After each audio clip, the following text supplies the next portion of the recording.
Well, welcome everyone, and thank you for joining our series of webinars on the trades. And today we are lucky enough to be talking with Brian Dolney, who is an electrician at Wright-Patterson Air Force Base. Brian, thank you so much for joining us.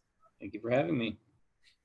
And we'd like to start by thanking the Ohio College Tech Prep organization for partnering with us to produce these videos. And we're gonna dive right in and start asking some questions. So today, as I mentioned, we're going to be talking about being an electrician and what is an electrician and what are career pathways in that field. So first and foremost, Brian, talk to me about what is the job of an electrician at Wright-Patterson Air Force Base, and how does that relate to the success of the overall base?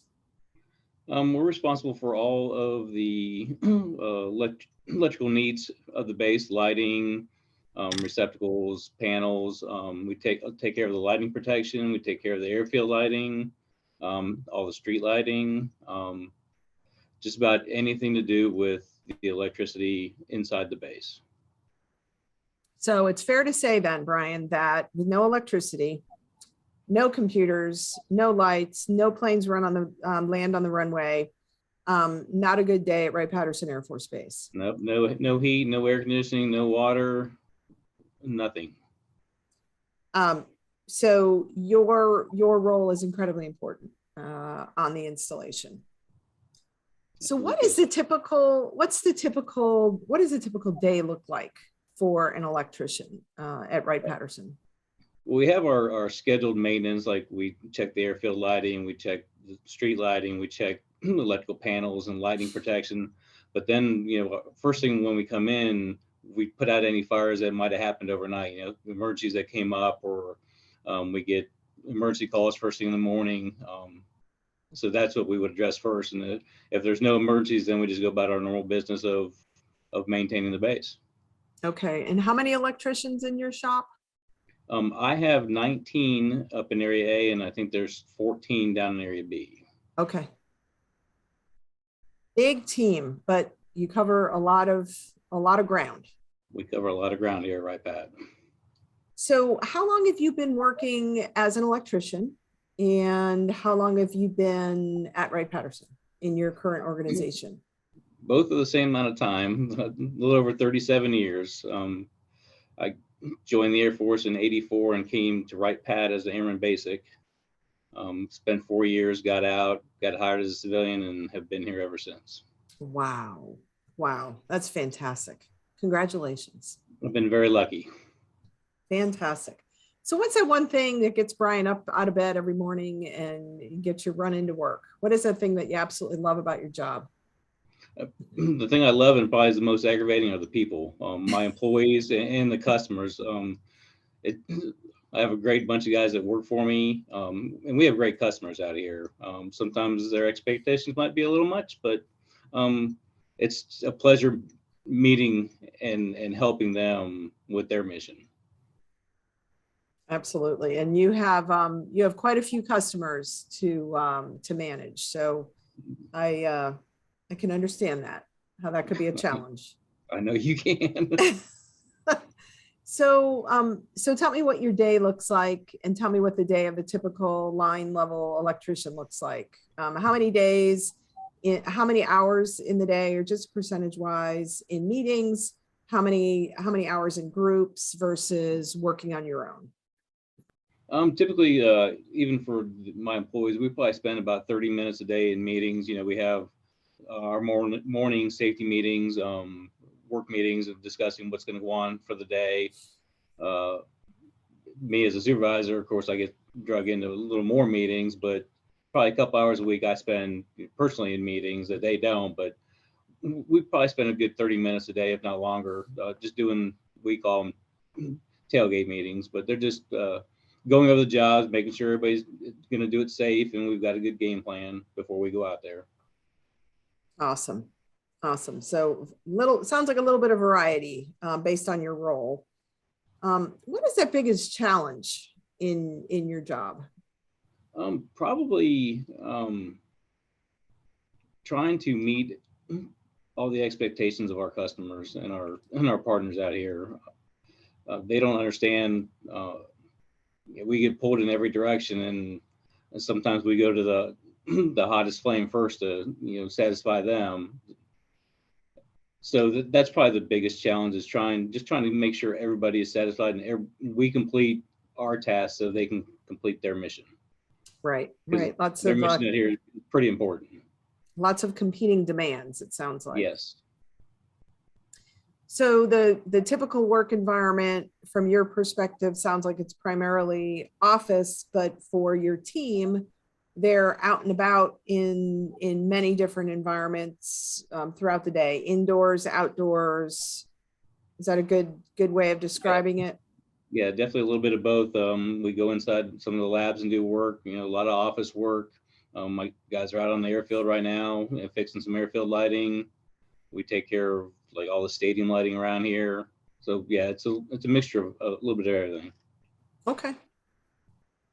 Lots of variety there too. It Yes. sounds like. What are the expectations to be on call for you? Is that a typical expectation? Yes. My guys they rotate a week on among the 19 of them. So probably every 16 or 18 weeks they're on call for a week. And me Okay. being supervisor, I'm on call every day. But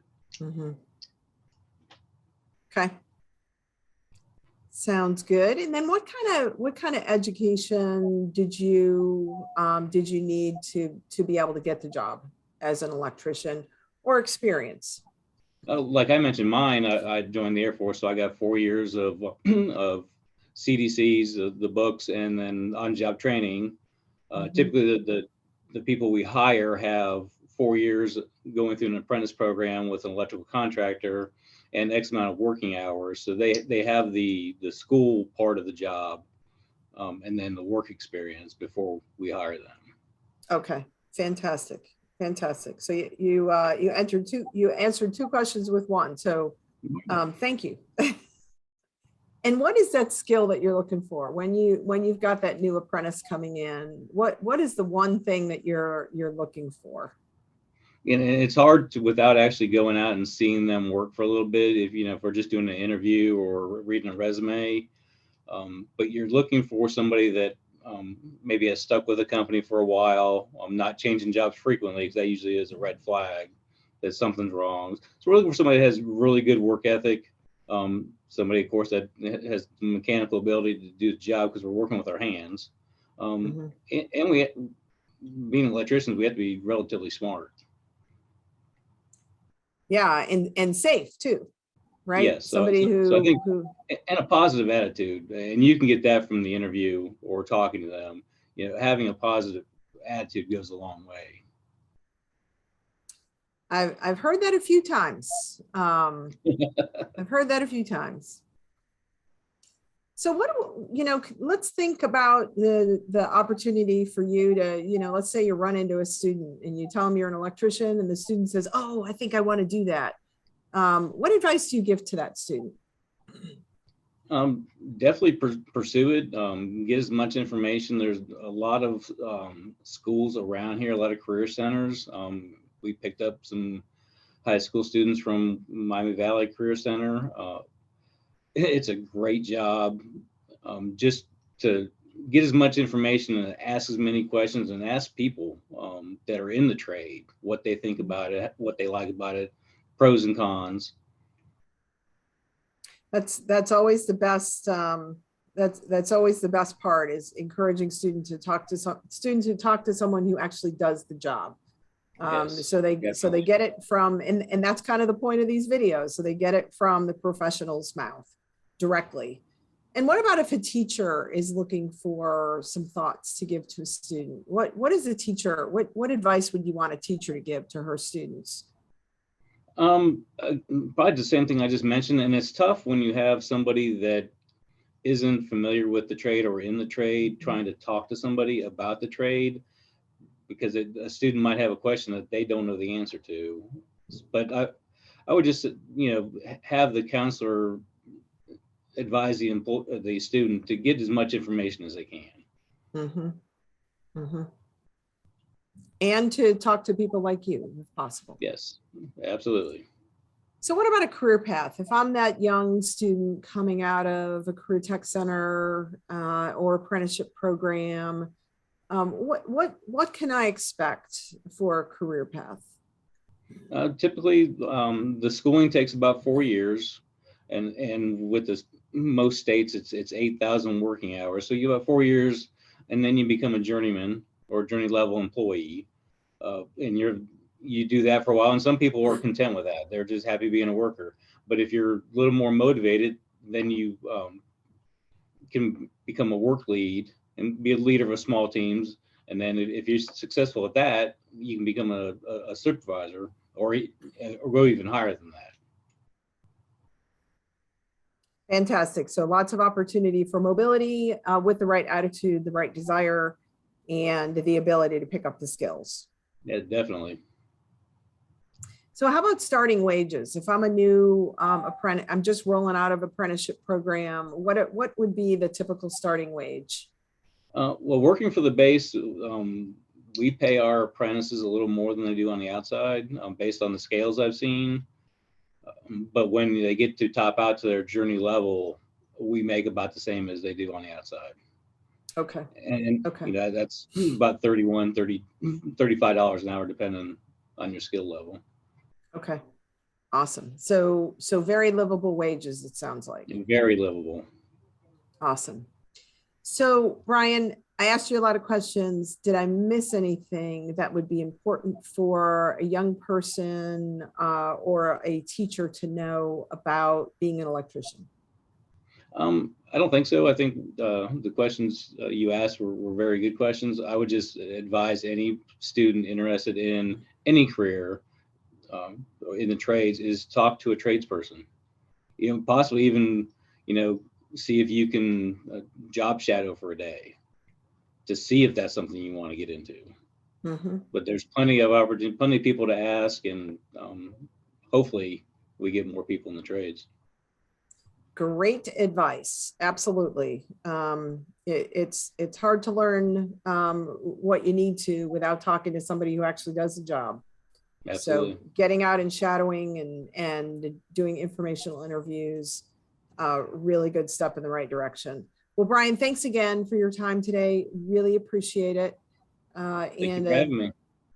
Our pleasure, our pleasure. And a shout out again to the Ohio College Tech Prep organization for helping us produce these videos.